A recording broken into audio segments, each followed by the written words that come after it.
안녕하세요. 돌쇠뉴스 시작합니다. 오늘 일본판 중앙일보 기사인데요.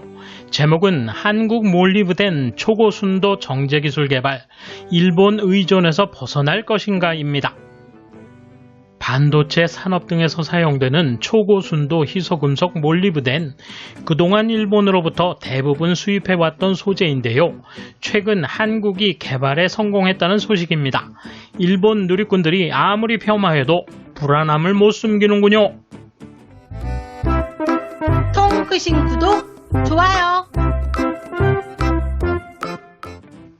한국생산기술연구원은 반도체, 기계공구 제조의 필수 원료인 희소금속 몰리브덴의 해외 공급처를 확보하고 중소기업 NATM과 함께 99.995% 초고순도 정연기술 및 장비를 개발, 시제품 제작에 들어갔다고 24일 밝혔다.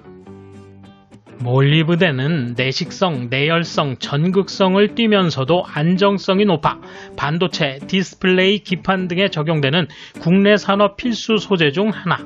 정년 공정을 거친 초고순도 몰리브덴은 매년 7천억 원 규모를 전량 수입에 의존하고 있다.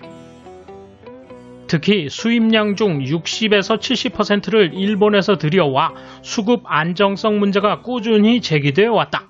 생기원 한국희소금속산업기술센터는 2019년 6월 우즈베키스탄과 공급 계약을 체결하고 몰리브덴 원료 공급망을 구축했다. 이에 연구팀은 고융점 몰리브덴 정연기술 장비 국산화에 나서 99.995%의 순고순도를 구현했다. 박 박사는 소부장 문제가 불거져 국산화에 나서게 됐다며 상용화에 성공하면 국내 제조업이 더 큰 경쟁력을 갖출 것이라 말했다. 이에 대한 일본 누리꾼 반응 보실까요? 아직은 시작 단계다. 실용화, 양산화 할 수 있게 되고 나서 발표하는 게 좋지 않을까. 이후의 경과에 대해서 뉴스가 나올 건 없겠지. 다행이네요. 지금 당장 일본으로부터의 수입을 중지할 수 있어요. 노재팬의 국책에 전면 부응하는 일이 아닌가요? 훌륭하네요. 최근 한국에서 국내 생산 기술이 확립됐다는 뉴스를 자주 본다. 하지만 양산체제에 들어가 일본 의존이 줄어들었다는 뉴스는 없다. 중요한 것은 그거다.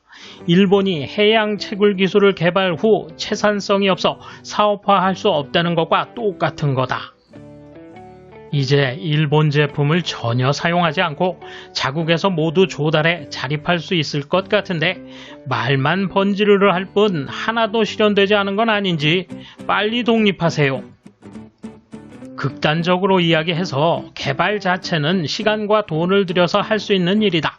중요한 것은 자국에서 양산화했을 때 일본에 의존하고 있을 때랑 동일한 수준, 동일한 비용으로 제공 가능한지가 아닌가.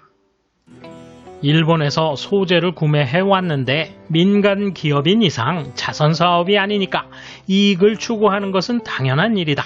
아무리 국내 메이커라도 이익에 맞지 않으면 현상 유지만 할 수 있다고 생각한다. 수출 관리를 엄격화한 산품목도 국산화 할 수 있었다는 뉴스가 난리였는데 결국 일본으로부터 수입을 증가시키고 있기 때문에 믿을 수 없었다는 것이죠.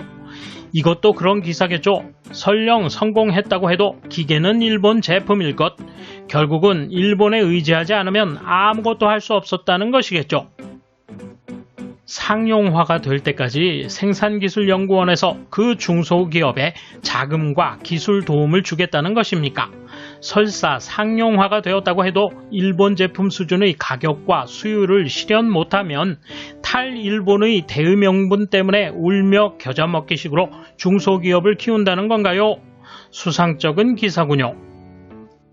힘들겠네. 많은 수요가 있는 것도 아닌 소재를 국산화를 목표로 국가 예산을 할당해 개발한다? 제품 가격을 따라잡을 수 있을까? 소재나 원자재는 가능한 한 저비용으로 수입해서 가공해 가치를 높이는 것이 무역의 기본이다. 비싼 소재를 써서 비싼 제품이 되면 또 국가에 보조를 부탁할 건가? 그걸 덤핑이라고 하는 거야. 몰랐어? 상용화에 성공하면 되는 거죠. 자, 수고했어요.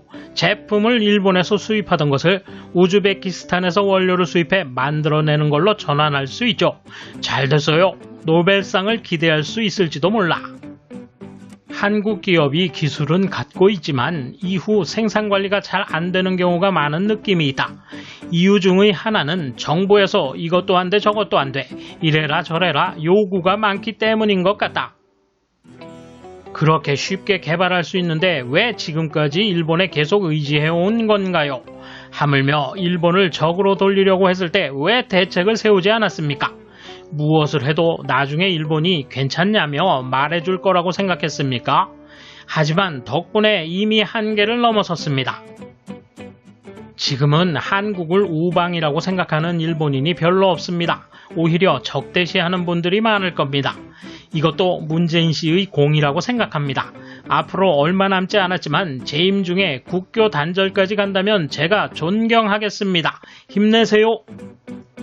아직 초고순도라고는 할 수 없는 것 같습니다만 그래도 일본에 의지하지 않고 양산해서 2번 다시 일본에서 수입하지 않아도 됐으면 좋겠습니다. 반일을 이유로 이런다고 말하는데 진짜 이유는 따로 있다. 2015년을 경계로 한국의 주력 상품 매출이 일제히 하락하고 중국을 필두로 해마다 한국의 패배를 계속 안겨주고 있다. 반도체도 세계의 공급망에서 방출되어 사면초가 있다. 지금에서 일본 흉내를 내며 소재 분야에서 활로를 찾고자 하는데 이미 늦었다. 일본 의존으로부터 탈피하려고 열심인 것 같네요.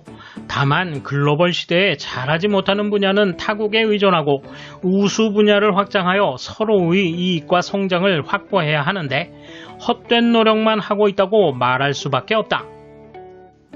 원래 비용이나 기술 면에서 문제가 있기 때문에 일본에 의존하고 있었던 것이며 같은 품질로 만들면 비용이 더 비싸지거나 같은 가격으로 만들면 품질이 떨어지는 그런 피해가 있을 겁니다. 힘껏 노력해 보시기 바랍니다. 만들 수 있게 된 후 양산할 수 있게 되고 수지가 맞아야 된다는 세 단계니까 아직 멀어서 그렇다고 해서 태평하게 보고만 있을 수는 없겠지. 일본에서는 제재의 의미가 없어지고 장사꾼만 늘어나지 않도록 돕지 말자, 가르치지 말자, 관계를 맺지 말자 3원칙을 더욱 강화해 나가야 한다.